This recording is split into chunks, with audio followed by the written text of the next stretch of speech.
ভোর হতেই কাঁধে কোদাল নিয়ে মাঠের পথে বেরিয়ে পড়েন তিনি। নিজের কলাবাগানে কাজ সামলে তারপর শুরু হয় রাজনৈতিক ব্যস্ততা।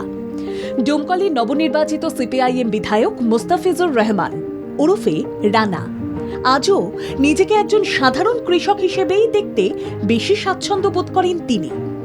বিধায়ক হওয়ার পরেও বদলায়নি তাঁর জীবনযাপন।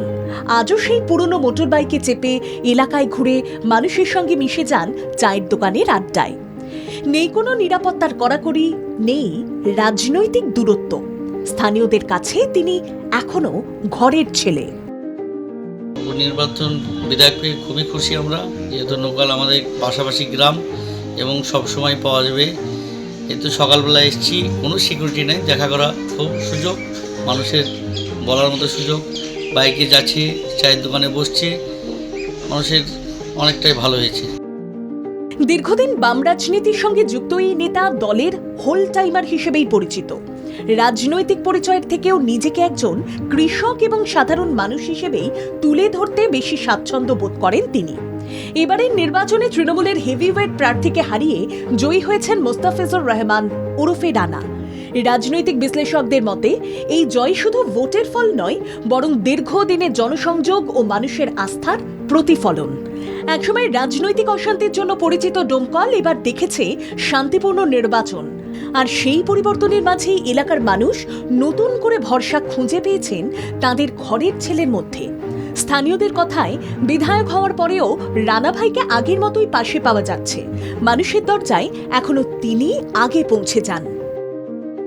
আমাদের ডোমকলবাসীর জন্য এরকম একজন বিধায়ক পেয়েছি, খুবই ভালো মনের মানুষ এবং খুব কাছের মানুষ, সকলের সঙ্গে সকলের সব মানে প্রত্যেকের কাছে মানে এমনভাবে থাকেন উনি যে কোনো সমস্যা হলে সবার আগে উনি চলে যায় সেই জায়গায়। কথায় মানে খুব কাছের মানুষ উনি বিধায়ক হিসেবে আমরা পেয়েছি।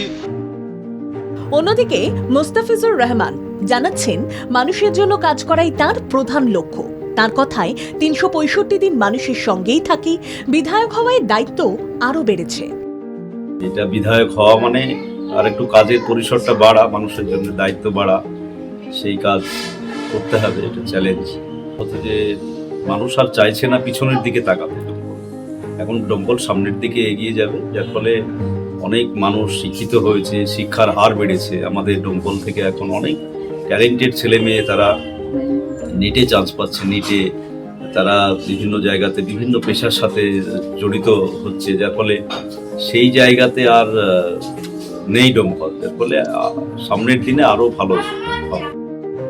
রাজনীতির মঞ্চে তিনি এখন বিধায়ক, কিন্তু ডোমকলের মানুষের কাছে আজও তিনি মাটির কাছাকাছি থাকা এক পরিচিত মুখ, একজন আপনজন, যিনি মাটির মানুষ হয়ে মাঠের মাটি মেখেই এবার পৌঁছেছেন বিধানসভায়। মুর্শিদাবাদ থেকে কল্যাণ বিশ্বাসের রিপোর্ট, বাংলা জাগো।